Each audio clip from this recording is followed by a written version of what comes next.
তোমরা কি জানো কাকাশি কেন মাস্ক পরে? তাছাড়া তোমরা এটা কি জানো যে কাকাশি কেন বিয়ে করেনি? তো আজকের ভিডিওতে আমরা কাকাশি সম্পর্কে এমনই 10টি আননোন ফ্যাক্ট সম্পর্কে জানতে চলেছি, যেগুলোর অধিকাংশই তোমরা জানো না। আর যে দুইটা ফ্যাক্টের কথা বললাম ওই দুইটা জানার জন্য ভিডিওটা লাস্ট পর্যন্ত দেখো। তবে ভিডিও শুরু করার আগে ডেসক্রিপশনে দেওয়া লিঙ্কে ক্লিক করে আমার ফেসবুক আর ইনস্টাগ্রাম ফলো করে দিতে পারো। So let's start the video.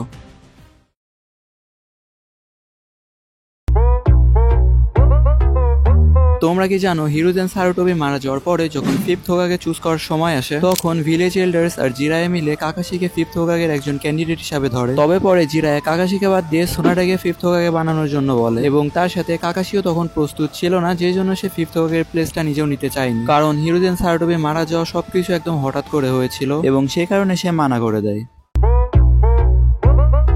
তোমরা কি জানো ফার্স্টের দিকে অ্যানিমেতে কাকাশি একজন সামুরাই হিসাবে ইন্ট্রোডিউস করানোর কথা হয়েছিল, নাকি একজন নিনজা হিসাবে। এমনকি নারুটো রাইটার মাসাশি কিশিমোটো ফার্স্টের দিকে একটা মাঙ্গা লিখতে চেয়েছিলেন যেটা হবে পুরোপুরি সামুরাইদের নিয়ে, কিন্তু পরে তিনি দেখেন শোনেন জাম্পে অলরেডি একটা সামুরাইদের নিয়ে মাঙ্গা আছে, সেই জন্য সে এটাকে একটা নিনজা ভিলেজের কাহিনী হিসাবে তুলে ধরে। এখন তোমাদের কি মনে হয় নারুটো যদি একটা সামুরাই কাহিনী হতো তাহলে কি হতো? কমেন্টে জানিয়ে যাও।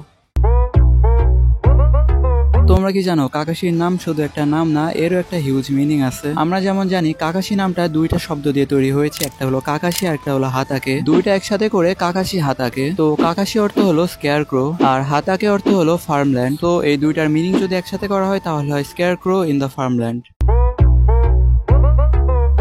এখন যে ফ্যাক্টটা থাকছে ওইটা হয়তো তোমরা অনেকেই জানো। তো কাকাশি আজ পর্যন্ত 1000-এরও বেশি জুৎসু কপি করেছে, বাট কাকাশি যে শুধু জুৎসু কপি করেছে এমনটা নয়, তার নিজের বানানো দুইটা জুৎসু আছে। তোমরা কি জানো একটা ইন্টারভিউতে নারুটোর রাইটার মাসাশি কিশিমোটোকে জিজ্ঞেস করা হয় যে আপনি যদি নারুটোর কোনো ক্যারেক্টারদের নিয়ে আলাদা একটা মাঙ্গা লিখতে চাইতেন তাহলে কাকে নিয়ে লিখতেন? তখন মাসাশি কিশিমোটো অ্যান্সার দেয় যে তার কাছে যদি সুযোগ থাকতো এবং যদি তিনি নারুটোর কোনো ক্যারেক্টারদের নিয়ে আলাদা একটা মাঙ্গা লিখতে চাইতেন তাহলে তিনি কাকাশি হাতাকেকে নিয়ে লিখতেন। তোমরা কি জানো কাকাশি মোট 5টা মানে সবগুলো চাকরা নেচার ইউজ করতে পারে। পুরো নারুটো সিরিজের মধ্যে অনেক কম শিনোবি আছে যারা মোট 5টা চাকরা নেচার ইউজ করতে পারে। তো এই 5টা চাকরা নেচার গুলো হলো water release, fire release, wind release, earth release এবং লাইটিং রিলিজ। এটা কিন্তু কোনো ছোটখাটো বিষয় না, একটা শিনোবি একটা বা সর্বোচ্চ হলে 2টা চাকরা নেচার ইউজ করতে পারে। যারা সবগুলো চাকরা নেচার ইউজ করতে পারে তাদেরকে এক্সেপশনাল হিসাবে ধরা হয়। সাধারণত কাগে লেভেলের শিনোবি বা কিছু স্পেশাল অ্যাবিলিটি ইউজ করতে পারে, যেমন সেজ অফ 6 পাথ, এমন সব শিনোবিদেরই 5টা চাকরা নেচার ইউজ করতে দেখা যায়। পুরো নারুটো সিরিজের one of the most iconic jutsu Chidori. তো এখন তোমরা কি জানো কাকাশি হাতাকে মাত্র 12 বছর বয়সে চিদোরি ইনভেন্ট করে। Yes, you heard it right, মাত্র 12 বছর বয়সে। আর এই জুৎসুটা সে ভুল করে বানিয়ে ফেলে। সে মূলত রাসেনগানের সাথে লাইটিং রিলিজ কম্বাইন করে, আর এভাবেই তৈরি হয়ে যায় পুরো নারুটো ভার্সের one of the most iconic jutsu Chidori. তো এখন আসা যাক কাকাশি মাস্ক কেন পরে। তো একটা স্পিন অফের তথ্য অনুযায়ী যেটার নাম হলো Rock Lee springtime of youth full power ninja chronicles, এখানে বলা আছে কাকাশি যখন ইচাইচা নোবেল পড়তো, যেমন জিরায়ের মেকআউট ট্যাকটিক্স, তখন তার নাক দিয়ে ব্লিডিং হতো। তো সেই ব্লিডিংটাকে লুকানোর জন্য কাকাশি মাস্ক পরতো।